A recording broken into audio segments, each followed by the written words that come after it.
Assalamu alaikum viewers and welcome back to my channel Study Law with Bushra.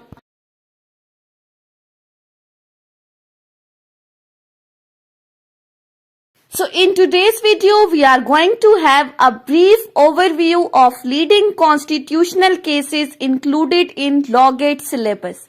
हम already detail में तो इन cases को discuss कर चुके हैं, लेकिन आज की इस वीडियो में हम एमसीक्यूज के अकॉर्डिंग इन केसेस को डिस्कस करेंगे. But before starting the discussion, I request you all to please subscribe to my channel and don't forget to press the bell icon for latest updates. Do share this video with your friends and don't forget to comment your feedback. So let's move towards the discussion. So start करते हैं first two leading cases से. सबसे पहला है हमारे पास मौलवी Tamizuddin versus federation of Pakistan, और इसके साथ हम दूसरा केस डिस्कस करेंगे स्टेट वर्सेस 200 केस. अब सबसे पहले तो हम देख लेते हैं कि ये केसेस रिपोर्ट कब हुए थे. मौलवी Tamizuddin case was reported in PLD 1955 FC federal court page 240, जबकि स्टेट वर्सेस 200 केस रिपोर्ट हुआ था PLD 1958 SC supreme court page 533. सो अब हम आ जाते हैं मौलवी Tamizuddin versus federation of Pakistan के केस पर. इसमें जो हमारे पास बेंच ऑफ जजेस था वो टोटल 5 जजेस थे. 5 मेंबर का बेंच था जिसको लीड कर रहे थे चीफ जस्टिस मोहम्मद मुनीर. अब ये चीजें लॉ गेट के हवाले से इंपॉर्टेंट है कि कितने जजेस का बेंच था, उसको लीड कौन कर रहा था, और इन 5 जजेस में से जो डाइसेंटिंग ओपिनियन था, यानी कि बाकियों से हटकर जो मुनाफी फैसला दिया था, वो किसने दिया था? जस्टिस कॉर्नेलियस ने. और इस केस में हुआ क्या था कि मौलवी तमीजुद्दीन जो कि कॉन्स्टिट्यूएंट असेंबली के प्रेसिडेंट थे, उनकी असेंबली को डिसॉल्व कर दिया गया था बाय दी प्रेसिडेंट गुलाम मोहम्मद, जिस पर मौलवी तमीजुद्दीन की तरफ से चीफ कोर्ट ऑफ सिंध में रिट फाइल की गई थी. चीफ कोर्ट ऑफ सिंध ने डिसीजन दिया था मौलवी तमीजुद्दीन के फेवर में, और उसके बाद फिर गवर्नमेंट ने फेडरल कोर्ट में एक केस फाइल किया, जिन्होंने फिर डिसीजन दिया था फेडरेशन ऑफ पाकिस्तान के केस में. अब चीफ कोर्ट ऑफ सिंध में कौन कौन सी रिट्स फाइल की गई थी? Writ of quo warranto and writ of mandamus. उस वक्त गवर्नर जनरल कौन थे? गुलाम मोहम्मद. और जो केस का डिसीजन आया था वो कब आया था? 24 अक्टूबर 1954 को. सो लॉ गेट के लिए ये कुछ इंपॉर्टेंट पॉइंट्स इस एमसीक्यूज आपने याद रखने हैं कि कितने जजेस का बेंच था, चीफ जस्टिस कौन थे, डाइसेंटिंग नोट किसका था, कौन कौन सी रिट्स फाइल की गई थी, किस कोर्ट में फाइल हुआ था, डिसीजन किसके फेवर में आया था, पहली कोर्ट ने किसके फेवर में दिया, फेडरल कोर्ट ने किसके फेवर में दिया, गवर्नर जनरल उस वक्त कौन थे, केस का डिसीजन किस स्टेट को आया. सो ये तमाम चीजें आपको पता होनी चाहिए, तो आप इजीली पेपर को अटेम्प्ट कर सकते हो. अब हम दूसरी तरफ आ जाते हैं स्टेट वर्सेस 200 केस के ऊपर. अब इस केस में कितने जजेस का बेंच था?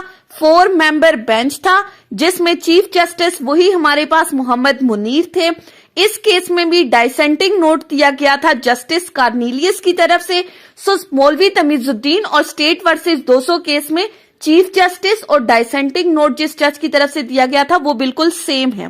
सो आपके लिए याद रखना इजी हो जाएगा. अब स्टेट वर्सेस 200 केस में हुआ क्या था कि 200 ने लोरा लाई बलोचिस्तान के एक रेजिडेंट का कत्ल कर दिया था, जिसको फ्रंटियर क्राइम रेगुलेशन के सेक्शन 11 ऑफ FCR 1901 के अंडर डेथ पनिशमेंट सुनाई गई थी.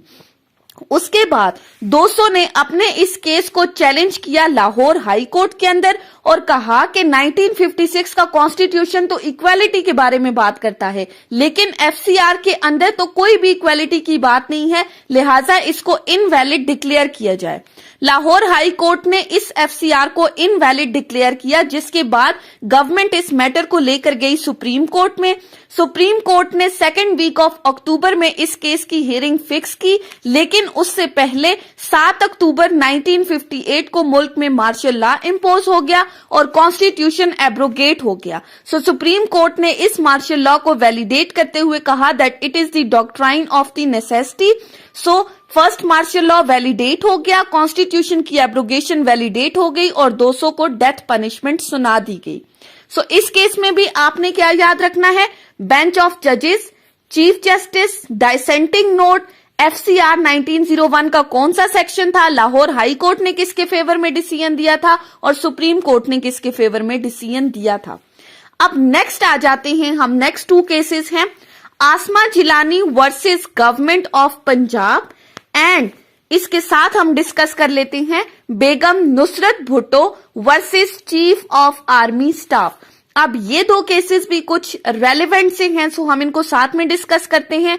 सबसे पहला जो केस है आसमा जिलानी का, वो केस रिपोर्ट हुआ था PLD 1972 SC supreme court page 139, जबकि इन कंट्रास्ट जो Begum Nusrat Bhutto versus chief of army staff है वो केस रिपोर्ट हुआ है PLD 1977 सुप्रीम कोर्ट पेज 657। अब आसमा जिलानी के केस में जो बेंच ऑफ जजेस था वो 5 मेंबर जजेस का बेंच था, जिसको लीड कर रहे थे चीफ जस्टिस हामुदुर रहमान। सो आसमा जिलानी के केस में एक नया चीफ जस्टिस है जो कि है हामुदुर रहमान। अब केस में हुआ क्या था कि जो आसमा जिलानी के फादर हैं गुलाम जिलानी, उनको अरेस्ट कर लिया गया था by Yahya Khan under order 78 of martial law in Punjab. इसी के साथ एक और बंदी थी जरीना गोहर, जिसके हस्बैंड अल्ताफ गोहर को भी इसी ऑर्डर के अंडर सिंध में अरेस्ट कर लिया था। सो ये दोनों रिट फाइल की, इन दोनों ने सुप्रीम कोर्ट में रिट ऑफ हैबियस कॉर्पस अपने हस्बैंड के अरेस्ट से रिलेटेड। ये तमाम केसेस जाके कंसोलिडेट हुए सुप्रीम कोर्ट के अंदर और इसी दौरान 24 मार्च 1969 को मुल्क में 2nd मार्शल लॉ लगाया गया, लेकिन सुप्रीम कोर्ट ने इस 2nd मार्शल लॉ को अनलॉफुल डिक्लेयर किया, इनवैलिडेट किया और साथ ही साथ कहा कि इस वक्त डॉक्ट्राइन ऑफ नेसेसिटी एप्लीकेबल नहीं है, ये वक्त की जरूरत नहीं है। लिहाजा सुप्रीम कोर्ट ने आसमा जिलानी और जरीना गोहर के हक में फैसला सुनाया और उनके फादर और इनके हस्बैंड को रिलीज कर दिया गया था। सो जिस तरह 200 केस में डॉक्ट्राइन ऑफ नेसेसिटी एप्लीकेबल हुआ था, आसमा जिलानी केस में 200 केस को ओवर रूल करते हुए डॉक्ट्राइन ऑफ नेसेसिटी अप्लाई नहीं किया गया। नेक्स्ट है हमारे पास Begum Nusrat Bhutto versus chief of army staff. अब इस केस में जुल्फिकार अली भुट्टो को अरेस्ट कर लिया गया था chief marshal law administrator Ziaul हक की जानिब से, जिन्होंने, जो कि उस वक्त चीफ ऑफ आर्मी स्टाफ भी थे, चीफ मार्शल लॉ एडमिनिस्ट्रेटर की कैपेसिटी में उन्होंने जुल्फिकार अली भुट्टो को अरेस्ट किया था।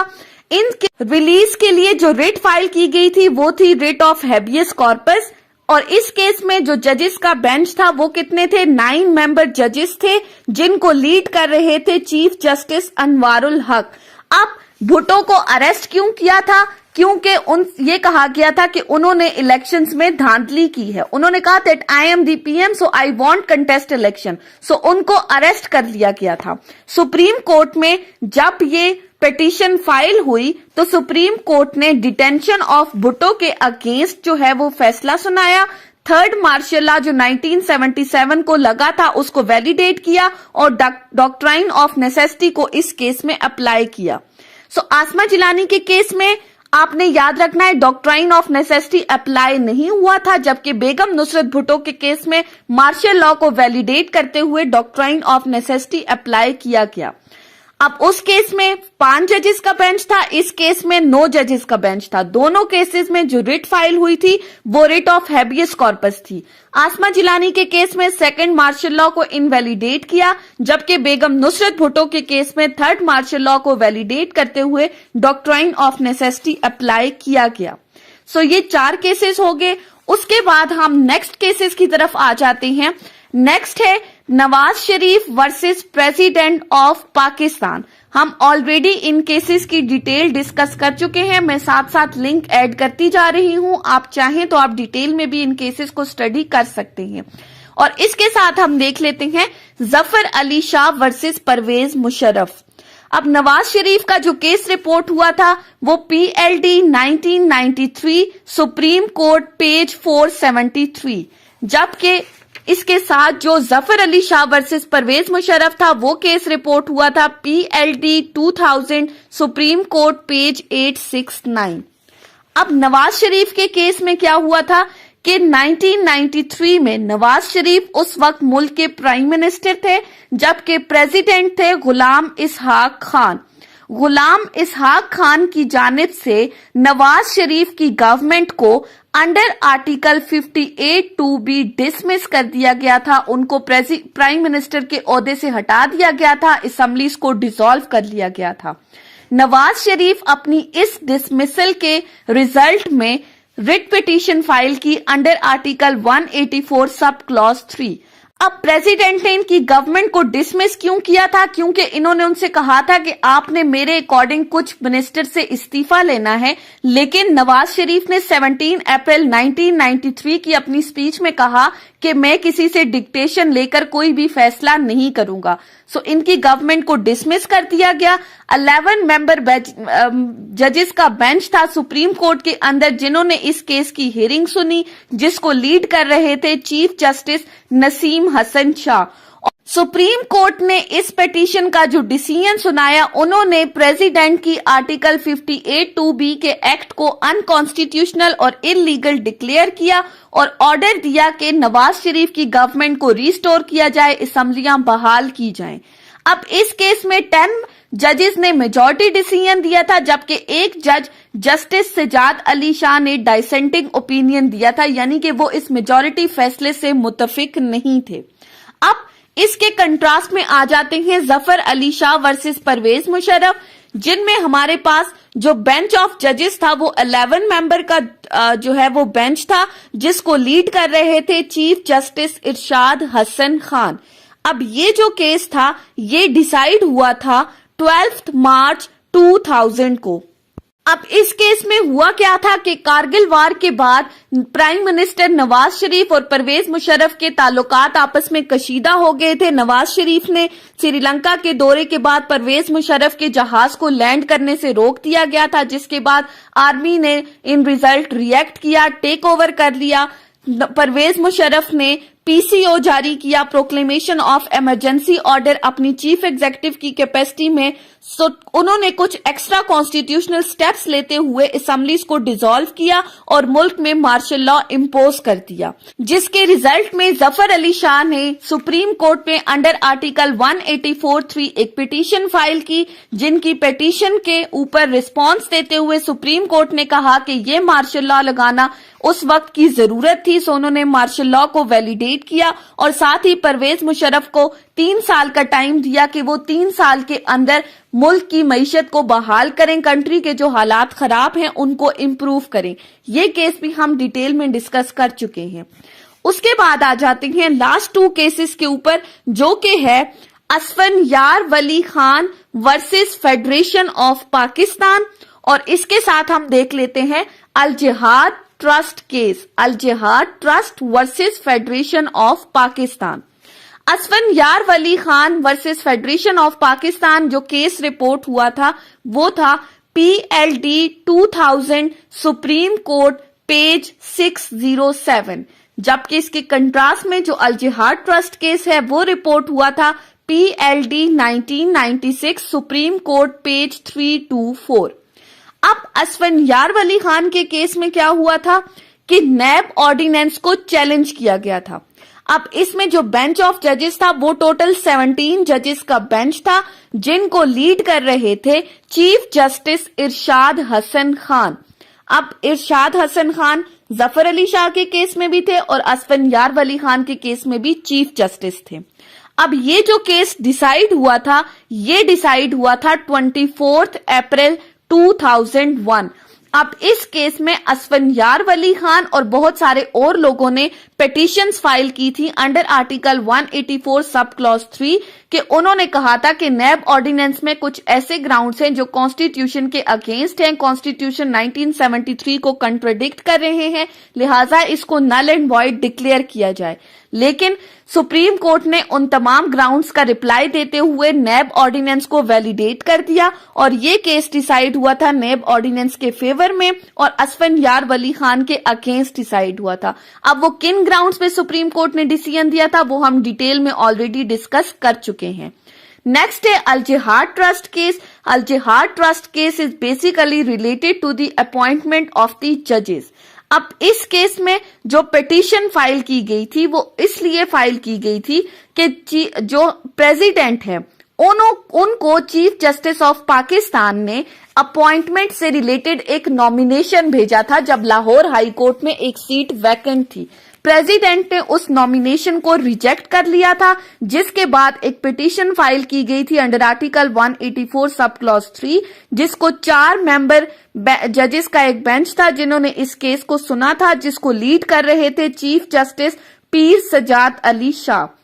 اور اس کیس کا فیصلہ سناتے ہوئے چیف جسٹس نے یہ کہا تھا کہ جو رول آف ایگزیکٹو ہے ان جوڈیشل اپوائنٹمنٹ اس کو ریڈیوس کیا گیا، کنسلٹیشن کے ورڈ کو ڈیفائن کیا گیا تھا اور کیونکہ سارا جو معاملہ تھا وہ ورڈ کنسلٹیشن سے ریلیٹڈ تھا لہٰذا اس ورڈ کو ڈیفائن کیا گیا۔ آرٹیکل 171 اور آرٹیکل 193 کا حوالہ دیتے ہوئے اپوائنٹمنٹ آف دی ججز کو بتایا گیا کہ آرٹیکل 177 میں سپریم کورٹ کی اپوائنٹمنٹ میں chief justice of Pakistan president کو نامینیشن بھیجے گا، جبکہ 193 میں ہائی کورٹ کی ججز کی اپوائنٹمنٹ کے لیے chief justice of Pakistan, governor of the province اور اس ریلیونٹ ہائی کورٹ کا چیف جسٹس انکلوڈیڈ ہوگا۔ اور ساتھ ہی ساتھ انہوں نے یہ کہا کہ president without any solid reason کسی بھی نامینیشن کو ریجیکٹ نہیں کر سکتا اور اس ہیل مارک ججمنٹ کہا جاتا ہے۔ کنسلٹیشن کے ورڈ کو ڈیفائن کرتے ہوئے کہا کہ that consultation should be consensus oriented, purposes and effective. So یہ تھا الجہاد ٹرسٹ کیس میں کچھ امپورٹنٹ پوائنٹس تھے جو آپ نے یاد رکھنے ہیں۔ سو یہ تھی ہماری آج کی ڈسکشن لیڈنگ کانسٹیٹیوشنل کیسز کے اوپر، جن میں ہم نے لا گیٹ کے حوالے سے امپورٹنٹ پوائنٹس کو ڈسکس کیا ہے۔ ڈیٹیل ہم آلریڈی ڈسکس کر چکے ہیں، لیکن اگر آپ لا گیٹ کے سے پہلے ایک بار یہ ویڈیو دیکھ لیتے ہیں تو آپ ایزیلی لیڈنگ کانسٹیٹیوشنل کیسز کے تمام MCQs کو سالو آؤٹ کر سکتے ہیں۔ آپ نے صرف یاد کیا رکھنا ہے، بینچ آف ججز کتنا تھا، چیف جسٹس کون تھا، کون سی ریٹ فائل ہوئی تھی، کیس کس کے فیور میں ڈیسائیڈ ہوا تھا، کس کے اگینسٹ ڈیسائیڈ ہوا تھا، کس چیز کو ویلیڈیٹ کیا تھا، کس چیز کو انویلیڈیٹ کیا تھا۔ سو آئی ہوپ کہ آپ کو یہ لیکچر سمجھ میں آیا ہوگا۔ اگر آپ نے اس ویڈیو کو اٹینٹیولی سنا ہے تو اگر آپ کو یہ ویڈیو اچھی لگی ہے تو اس ویڈیو کو لائک کریں، کامنٹ کریں اور چینل کو ضرور سبسکرائب کریں۔ اگر کسی بھی قسم کی کوئی کنفیوژن ہے تو آپ کمنٹس کے ذریعے مجھ سے پوچھ سکتے ہیں۔ Thank you so much for watching this video. Till then اللہ حافظ۔